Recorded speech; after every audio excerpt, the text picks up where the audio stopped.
নাটোরে যুবলীগ নেতাকে পিটিয়ে পুলিশে দিল জনতা। আওয়ামী লীগকে নিষিদ্ধের প্রশ্নে আপোষ নেই বললেন নুরুল হক নূর। জাতিসংঘের প্রতিবেদন, পুলিশ আওয়ামী লীগ মিলে আন্দোলনকারীদের উপর সশস্ত্র হামলা চালায়।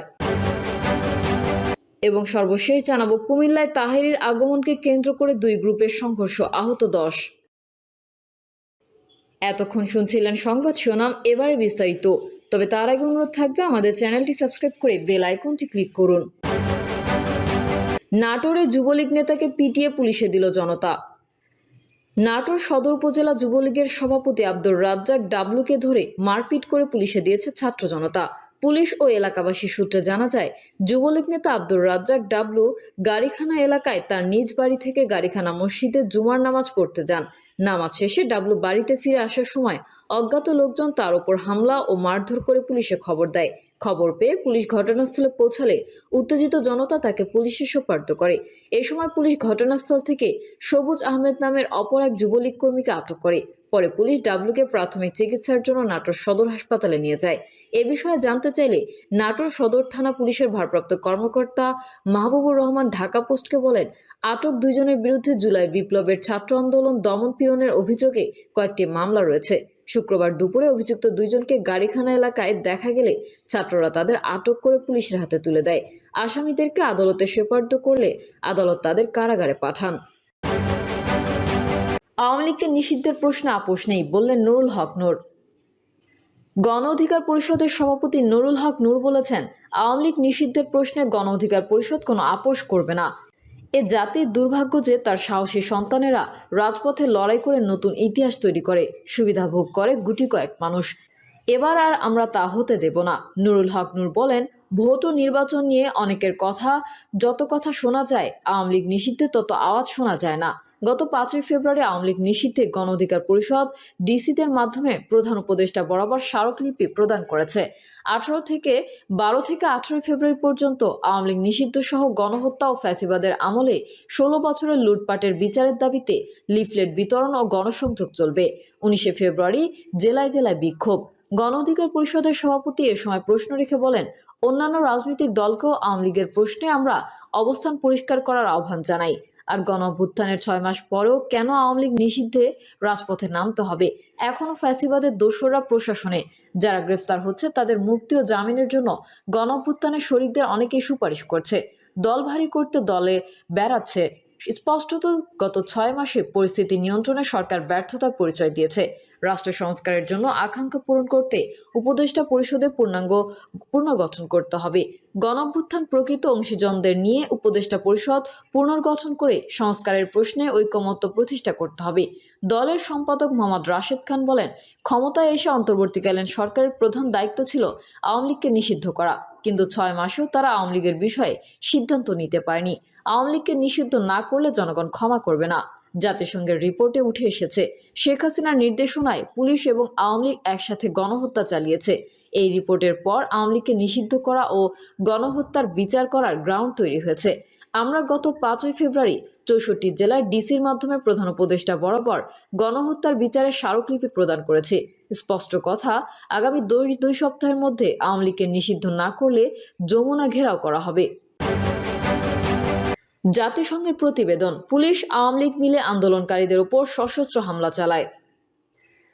জাতিসংঘের মানবাধিকার বিষয়ক হাইকমিশনারের দপ্তরের তথ্য অনুসন্ধানী প্রতিবেদনে জুলাই আগস্ট ছাত্র জনতার আন্দোলন দমনে ক্ষমতাচ্যুত আওয়ামী লীগ সরকার কিভাবে পুলিশের পাশাপাশি দলীয় ক্যাডারদের নামিয়ে দিয়েছিল তার বিবরণ উঠে এসেছে।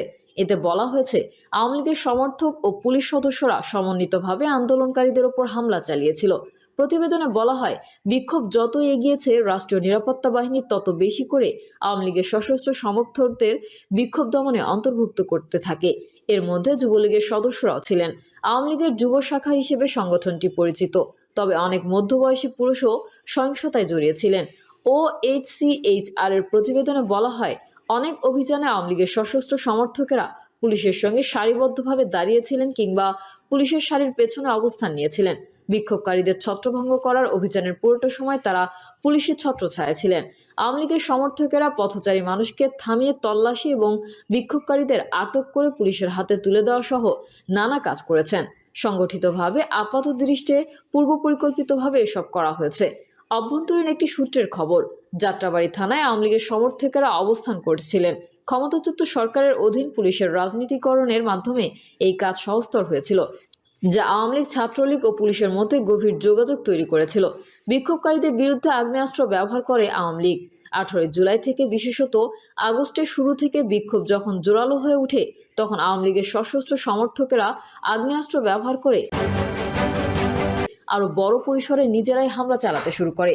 এই প্রসঙ্গে বর্তমান পুলিশ মহাপরিদর্শক OHCHR জানান, আওয়ামী লীগ আর ছাত্রলীগ সমর্থকদের আগ্নেয়াস্ত্রের লাইসেন্স দেওয়ার ক্ষেত্রে অনেক অনিয়ম হয়েছে। তাদের অনেকেই বিক্ষোভকারীদের বিরুদ্ধে অবৈধ উদ্দেশ্যে সব আগ্নেয়াস্ত্র ব্যবহার করেছেন।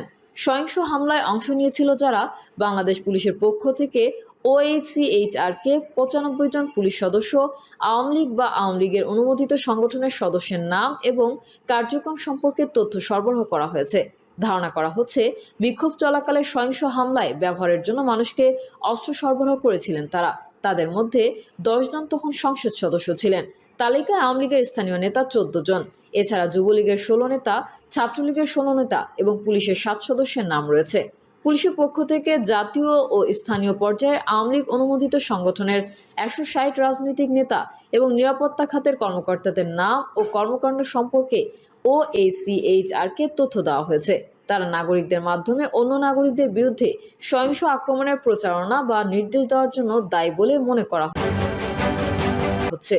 প্রতিবেদনে বলা হয়, আওয়ামী লীগ সমর্থকদের হামলাগুলো ধারাবাহিকভাবে বিক্ষোভ দমনে নিরাপত্তা বাহিনীর নিজস্ব প্রচেষ্টার সঙ্গে সামঞ্জস্যপূর্ণ এবং তাদের সমর্থনে পরিচালিত হয়েছিল। কিছু হামলায় আওয়ামী লীগের স্থানীয় দলীয় নেতা, সরকারি কর্মকর্তা ও সংসদ সদস্যরা নেতৃত্ব দিয়েছেন। সুনিশ্চিত প্রত্যক্ষ সাক্ষ্য, ভিডিও এবং অন্যান্য সূত্র থেকে পাওয়া তথ্যের ভিত্তিতে OHCHR বাংলাদেশ জুড়ে ঘটা এমন কয়েকটি ঘটনা নথিভুক্ত করতে সক্ষম হয়েছেন। উত্তরায় বিক্ষোভকারীদের ওপর গুলি প্রতিবেদনে আরও বলা হয়, আওয়ামী লীগের সশস্ত্র সমর্থকেরা গত 19 জুলাই দলটির নেতাদের নেতৃত্বে রাজধানীর উত্তরায় ক্রিসেন্ট হাসপাতালের কাছে বিক্ষোভকারীদের ওপর গুলি চালান। একই দিন স্থানীয় আওয়ামী লীগ নেতাদের নেতৃত্বে দলটির কয়েকশো সমর্থক রাজধানীর রায়েরবাগে মুজাহিদনগর কেন্দ্রীয় মসজিদে বিক্ষোভকারীদের ওপর হামলা চালান। এই সময় বয়স্ক 2 ব্যক্তি নিহত হন। মসজিদে থাকা অন্যান্যরা তীব্র প্রতিরোধ গড়ে তোলেন। এই সময় সংঘর্ষে 3 জন নিহত ও অন্তত 80 জন আহত হন। 19 জুলাই পুলিশের সঙ্গে মিলে যুবলীগের সমর্থকেরা সংসদ ভবনের সামনে শান্তিপূর্ণ মানববন্ধনে বাধা দেয়। এ সময় যুবলীগ সমর্থকেরা মানববন্ধন কর্মসূচির প্রধান বক্তাকে মারধর করেন। প্রতিবেদনে বলা হয়, 2রা আগস্ট রাজধানীর উত্তরায় মাইলস্টোন স্কুলের সামনে পুলিশের সহযোগিতায়